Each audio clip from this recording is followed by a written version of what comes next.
the squat. In order to perform the squat properly, there's a couple of things that need to be done just on your setup, just before you start moving. So number one, you want your feet shoulder width apart, toes turned out slightly, but not too far. One of the common faults is people tend to turn their feet way out to try to squat, or they'll try to keep them dead straight, both of which, depending on your hip mechanics, aren't exactly ideal. So you want kind of either straight forward if your hips will allow it, or toes turned out just a little bit, okay? Again, feet underneath your shoulders. You're going to tighten your stomach. You're going to put your hands out in front of you when you do this to help balance. And what you're going to do, you're going to try and pull your bum straight down towards the ground, pausing, and then coming back up. You notice as I squat, what happens is my knee tracks over top of my foot, okay? You want your knees to stay relatively on top of your feet as you go down and then back up. A common issue with this is when people squat, they'll come down and their knees will come way in, okay? What happens here is you put what's called a valgus stress on your knee.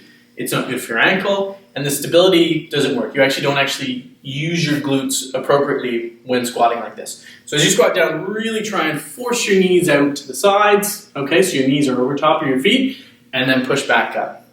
From the side, it looks like this. So as I go down, I'm going to go down until I'm just about parallel here, and then back up.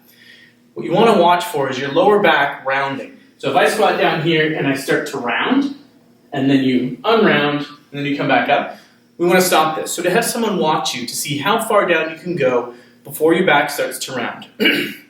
This will help dictate how far down you can go in a squat.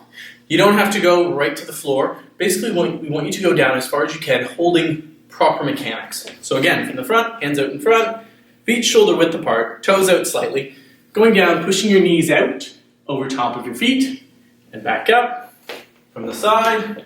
Trying to keep your body as vertical as you can, hands out in front, knees push out over top of your feet, keeping your back nice and straight, and then back up. Try the squat at home.